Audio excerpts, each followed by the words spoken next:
হয়েছে ওখানে শহীদ রাষ্ট্রপতি জিয়া রহমানের নামটি রাখা হয় নাই। ষড়যন্ত্র হচ্ছে, হ্যাঁ ষড়যন্ত্র হচ্ছে।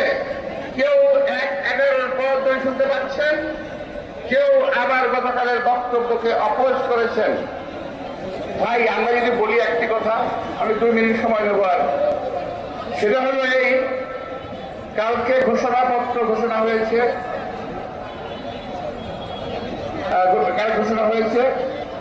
বৃষ্টির মধ্যে ভিজে আমরা ওখানে ছিলাম।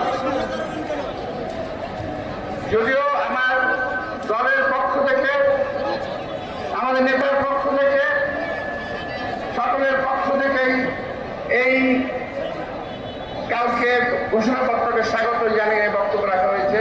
আমিও স্বাগত জানাই, ধন্যবাদ জানাই। শুধু একটু কথা বলতে চাই যে এখানে একটু কার্পণ্য হয়েছে। এই কথা আমার মনের কথা বলছি, আমার কথা।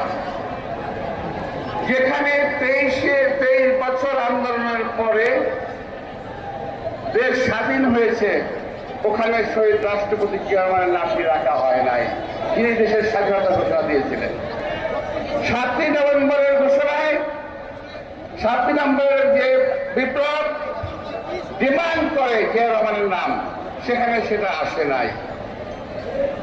তারপর বাকশালের পেট থেকে যে গণতন্ত্রকে বের করে নিয়েছিলেন, সেখানে শহীদ রাষ্ট্রপতি জিয়া রহমানের নাম আসে নাই।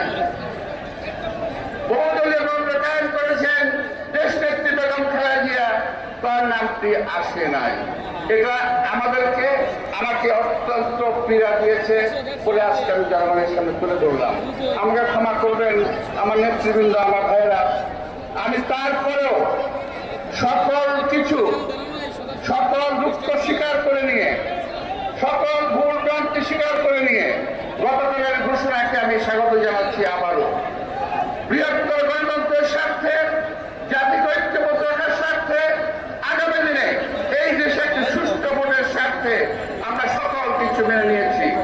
আমি আপনাদের সবাইকে আন্তরিক শুভেচ্ছা ধন্যবাদ জানিয়ে, আগামী দিনে নির্বাচনের প্রস্তুতি নেওয়ার আহ্বান জানিয়ে আপনাদের সবাইকে সহায়তা নিচ্ছি। খোদা হাফেজ, বাংলাদেশ জিন্দাবাদ।